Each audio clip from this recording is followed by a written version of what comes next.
gabi na po si Mami umuwi. Kaya pala, pataas-taas pa kanina ang pako dito. Kala ko dadating na si Mami. Inay na di siya dumating gabi lang. Yun pala po, bumili ng gatas at gamot. And salamat po pala sa nagbigay ng pera po kay Mami sa pambili po ng gatas. And salamat po sa dating katrabaho po ni Mami na from UAE, Dubai.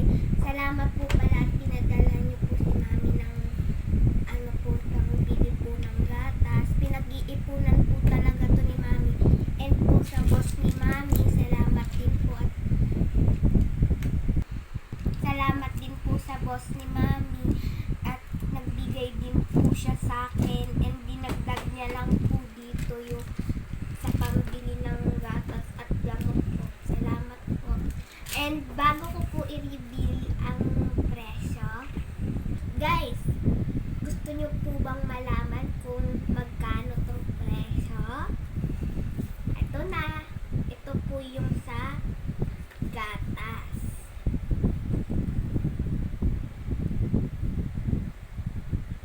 Next, ito po. Medyo mahal po ang isang piraso and 20 pesos. Kaya ito lang po yung nabili ni Mami. Thank you po kay Tita Mariel and kay Sir Albert. Thank you po. Thank you po and God bless you po.